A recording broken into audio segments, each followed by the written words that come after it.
नमस्कार. मी मोरेश्वर. हाय महाराष्ट्रामध्ये आपलं स्वागत आहे. शिंदे उद्धव सेनेचे खासदार, राज्यसभा सदस्य संजय राऊत आजारपणातून बाहेर आले आहेत आणि एकदम सक्रिय झाले आहेत. आज पहिल्याच दिवस ते मीडियापुढे आले आणि त्यांनी मोठमोठे दावे केले. आता संजय राऊत यांना बोलायला काही मागे पुढे पाहावं लागत नाही, काही पुरावे वगैरे काही संबंधच नाही. जे मनात आलं ते बोलून देतात. आजही त्यांनी असा बेछूट गोळीबार केला शब्दांचा. त्यांनी अमित शहाना छेडलं आणि नंतर एकनाथ शिंदेंना. अमित शहा यांच्याबद्दल त्यांनी फार मोठं विधान केलं आहे. संजय राऊत म्हणतात की अमित शहांना मुख्यमंत्री देवेंद्र फडणवीस यांना चेकमेट करायचं आहे. म्हणजे शहांना फडणवीसांना चेकमेट करायचं आहे, वाढू द्यायचं नाही आहे. फडणवीसांना महाराष्ट्रात वाढू द्यायचं नाही, वाढून दिल्लीपर्यंत येऊ द्यायचं नाही, रस्त्यातच थांबवायचं आहे. त्यासाठी अमित शहा एकनाथ शिंदेंना बळ देत आहेत असा तर्क संजय राऊत यांनी आज मांडला. त्याच्यामध्ये एकनाथ शिंदे वारंवार अमित शहांना भेटतात, अमित शहा त्यांना भेट देतात. त्याच्या मागचं हेच कारण आहे की अमित शहांना फडणवीसांना महाराष्ट्राबाहेर येऊ द्यायचं नाही, त्यांना महाराष्ट्रातच अडकवायचं आहे. फडणवीसांना एकनाथ शिंदेच्या गुंत्यामध्ये अडकवून ठेवायचं आहे.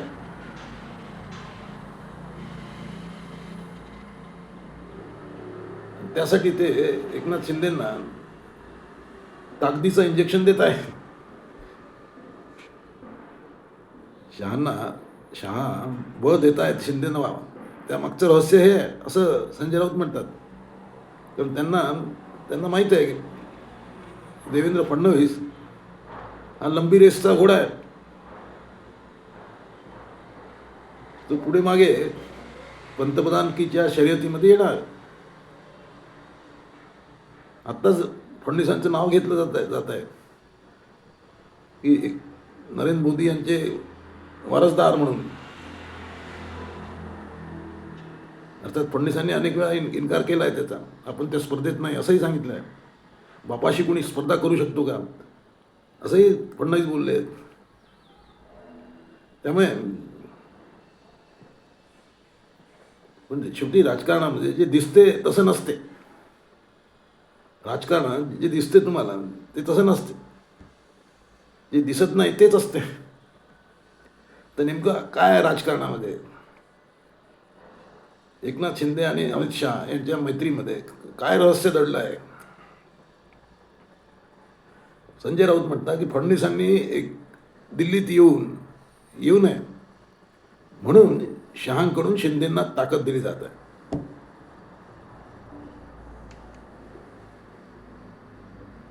आता तर काय तशातली परिस्थिती असेल अशा तर वाटत नाही.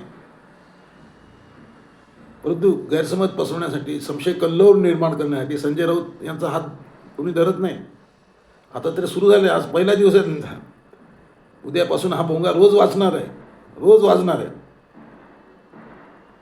त्यामुळे संजय राऊत काय बोलतात, कसं बोलतात ते आपण ऐकून घ्यायचं, सोडून द्यायचं. संजय राऊत यांनी दुसरा एक दावा केला आहे. त्यांचं वेगळा विदर्भ हा म्हणजे हा मारून म्हणजे मुर्दा झालेला मुद्दा आहे.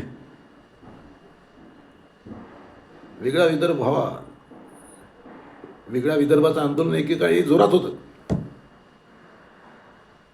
म्हणजे विधानसभेचं अधिवेशन नागपुरात भरत असेल त्यावेळी विदर्भ बंद नाही, कडकडीत विदर्भ बंद नाही, सरकारला सलामी दिली जायची, मोर्चे निघायचे मोठमोठे, लाठीमार व्हायचा, अश्रुधूर व्हायचा, जामुत्रा धुटे गेले आणि नंतर हे आंदोलन मागे पडलं.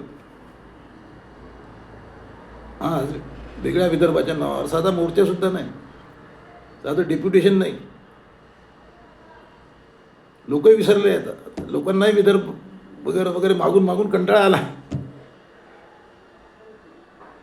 त्यांचं म्हणणं आहे विदर्भ जी गोष्ट मिळणारच नाही ते मागून मागून, त्यासाठी रस्त्यावर यायला विदर्भाचे लोक तयार नाहीत. त्यांचं म्हणणं आहे आयता मिळाला तुम्ही आणून दिला आम्हाला वेगळा विदर्भ तर घेऊ आम्ही, पण आम्ही रस्त्यावर येणार नाही. त्रणाविना युद्ध स्वातंत्र्य कोणा मिळाले. त्यामुळे वेगळा विदर्भ दूर दिल्ली दूर आहे विदर्भाची, परंतु अधूनमधून या निमित्ताने राजकारण होते, राजकारण केले जाते, वेगळा विदर्भाचा मुद्दा काढला जातो. आता मंत्री चंद्रशेखर बावनकुळे यांचं एक वक्तव्य आहे सध्या स्फोटक झालं आहे. बावनकुळे म्हणाले की वेगळ्या विदर्भाच्या मुद्द्यावर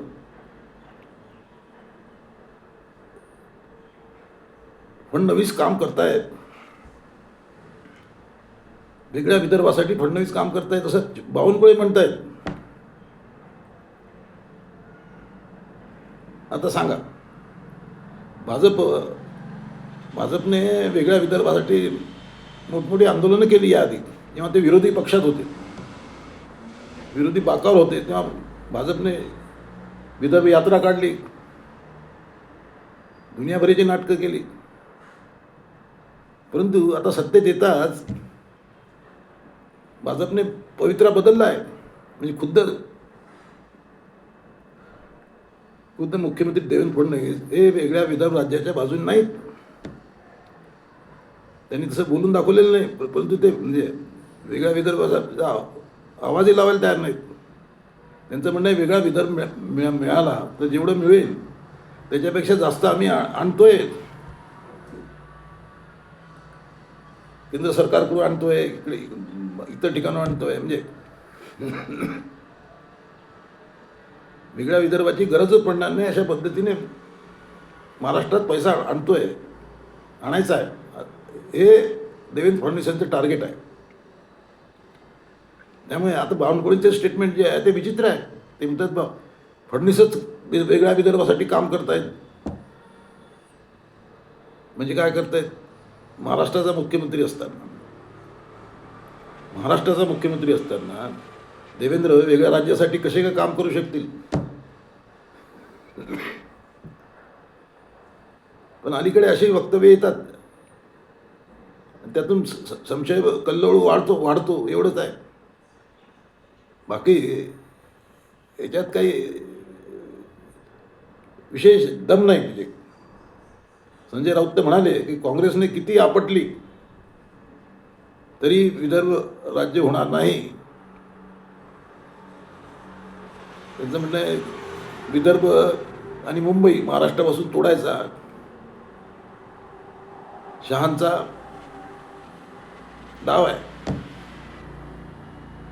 आणि त्याला भाजपचा पाठिंबा आहे, छुपा पाठिंबा आहे.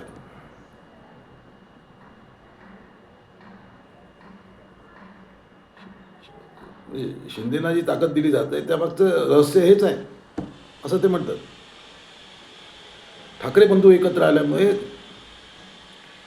सत्ताधारी घाबरले आहेत असा शोध संजय राऊतांना लागला असं दिसतंय. त्यांचं म्हणणं आहे मराठी मतांमध्ये फूट पाडण्यासाठी कसंही करून शिंदेना बरोबर घ्या, कुठल्याही परिस्थितीत शिंदे सोबत पाहिजेत मुंबई महापालिकेच्या निवडणुकीत, असा संदेश दिल्लीने पाठवला आहे, म्हणजे शहांनी. त्यामुळे आता मुंबई महापालिकेच्या निवडणुकीत सध्याचे नवीन चित्र निर्माण झालं आहे. म्हणजे कालपर्यंत जे भांडत होते, म्हणजे रवींद्र चव्हाण भाजपचे प्रदेशाध्यक्ष आणि शिंदेची माणसं कचा कचा भांडत होती,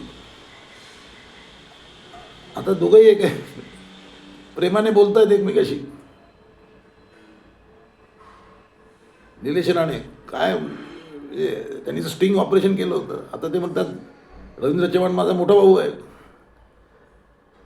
म्हणजे हे असे उलटसुलट जे येत आहेत, याचा अर्थ वरतून मेसेज आलेला आहे की सुखाने नांदा, मुंबई हातात घ्यायची आहे. आणि त्यासाठी मराठी मतामध्ये फूट पडणं भाजपला परवडणार नाही. त्यामुळे शिंदे आणि भाजप एकत्र लढताना मुंबईत दिसतील तुम्हाला, एवढं नक्की आहे. पण निकाल काय लागतो याची उत्सुकता असेलच. तुम्हाला काय वाटते? कॉमेंट करा. नमस्कार.